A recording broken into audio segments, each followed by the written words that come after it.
Hello, everyone. Welcome to Royal Black and Elite. I hope your day is going really well. I'm Lady TrenettWilson, your lecturer and social historian.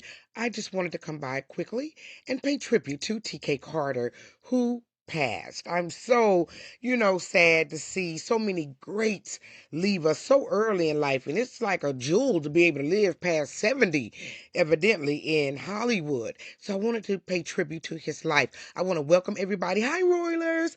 Thank you all for joining me. Happy New Year. Don't forget to hit that like, share, and subscribe. And tell me, do you recognize this man? Do you know any of the shows? Once I call them out, once I say the movies and shows, you'll know exactly who he is. He's that kind of face that he's been in everything, but you can't name exactly what he's been in.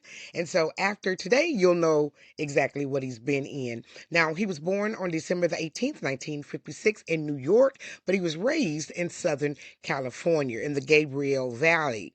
And he was really talented from a young age.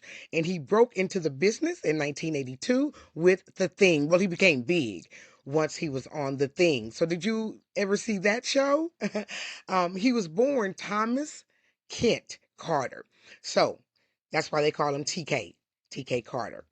Now, after The Thing, he was on television, and in the 1980s, he was on a show called Punky Brewster. Who cannot forget Punky Brewster? He played a guy named Mike Fulton. That's how long he's been in the industry. Now, they say his net worth is between 2 million and 5 million.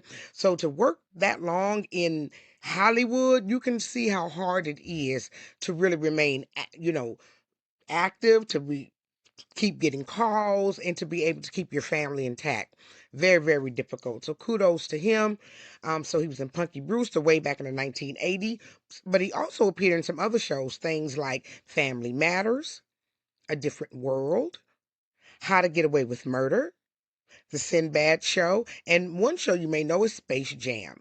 So he not only acted way back in the 80s, but he kept it up even into the 2000s on How to Get Away with Murder.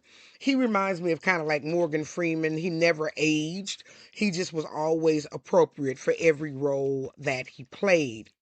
Now, Carter also took on roles with deeper meaning in one show called The Corner, and that was a HBO miniseries. And he played a guy named Gary in that one. He was a struggling Baltimore father. Now, there was some controversy some time ago about the adoption of his son. Now, he does have a biological son. His name is Thomas Scott, but he was a T.K. Carter Jr. as well. But after his mother evidently remarried, Byron Scott adopted him. So you would see all these posts where TK would be giving love to Thomas, who was also involved in sports, just like his adopted father Byron. And you would see love going back and forth, but nobody knew that he was actually Thomas Scott biological father. So by the end of his life, though, everyone knew, and it was out in the open, and it seems that everyone was okay with it. So that's a little connection there. If you're a basketball fan, this is Byron Scott's adopted son, Thomas, and Thomas was T.K. Carter's actual biological son, allegedly.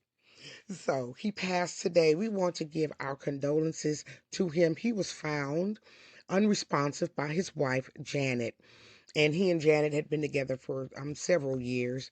Now, the authorities reported no foul play, and the coroner has not released a cause of death. He was only 69 years old, so not that old. And that's why I was saying Hollywood, to live past 70 is truly a gift.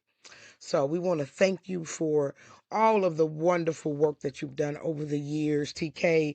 Again, he's one of those faces that everybody knew. You all value life, value one another. I'm sure as TK did. His family loved him, his wife loved him, and take care of yourself as well. Go to the doctor, make sure you're good.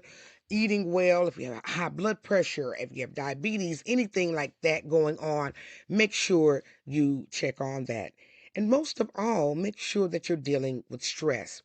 Now, here is the last Instagram. He wished everybody a happy new year. And what do you think? How do you think he looks in there? Put it down below. I don't know. He kind of looks a little even ill there. But most of the time, you might be tired. You might be just kind of dragging a little bit.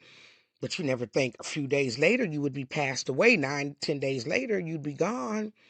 So take care of yourself, people. Look after one another. And I want to thank you for joining me for another great episode of Royal Black and Elite. Now, click down below. I just did a video on Debbie Allen. You all, I'm trying to give kudos to these people now before they pass away. I do Black history, of course, but we also do and honor elite Black people even right now today. So I want to thank you all for joining me for another great episode of Royal Black and Elite.